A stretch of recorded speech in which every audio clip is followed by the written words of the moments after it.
Well, the design you see here uses a considerable amount of hatching to indicate zonation, and if I select the hatching in this area through here, it's been hatched with a concrete pattern, and in order to apply hatching to that area, most users would use the POLYLINE entity, and they would select POLYLINE and start drawing a polyline to enclose this area. And it's quite a tricky business to do that, especially if the area to be hatched contains some sort of arc or complex shape, and that takes some doing. Let's just illustrate. Draw polyline, and you might come over here and use single snaps. So we grab the end of that line, come down here and then across, and at this point you'd say, oh, I will put, I'll visit my object snap, I'll put object snap on, and I'll now leave it on as a running O snap. So I've drawn a little polyline in. Now I need to draw another one. I've got to find the end point of this area, so we need to start the polyline again,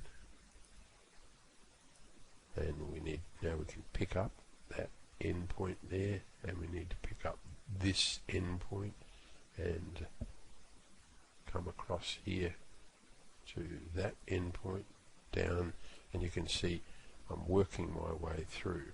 And in fact, I've gone in the wrong direction, so we can undo that and then undo that one I needed to, and then undo again, and I needed to have come down in this direction.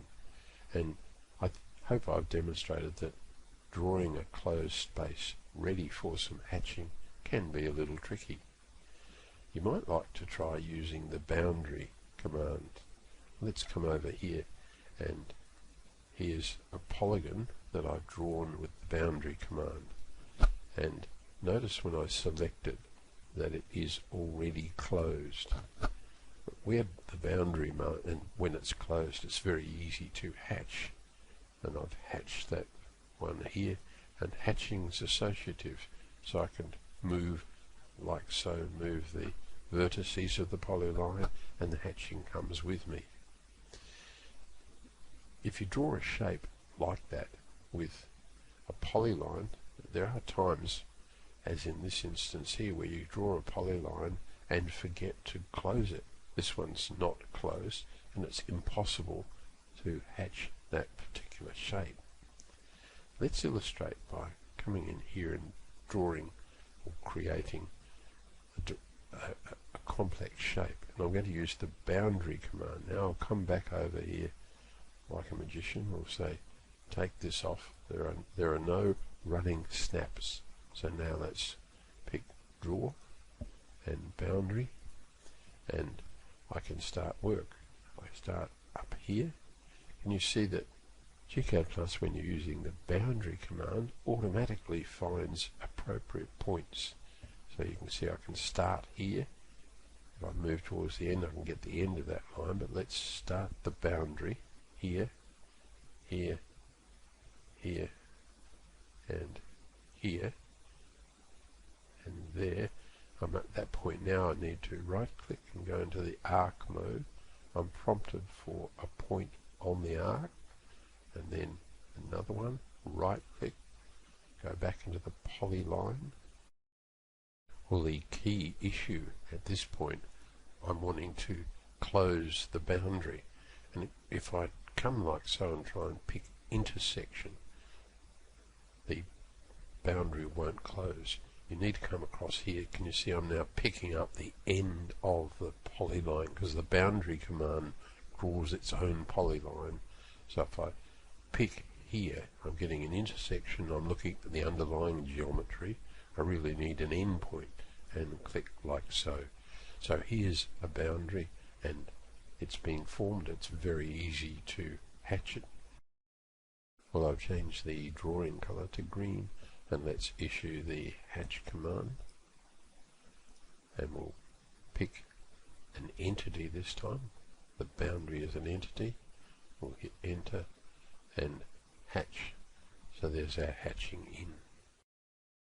Well, I think it's really worth pointing out to you that if you use the draw command and hatch and use this pick point option and click, gCADPlus radiates out in a pretty clever way, and as long as the space is closed, it'll radiate out and form a boundary, and we can then hatch that boundary as has happened here.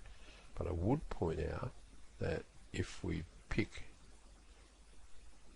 let me just remove the hatching over here, and I pick the boundary, can you see the number of vertices on here? There's just the one vertex that we picked while we were using the arc option.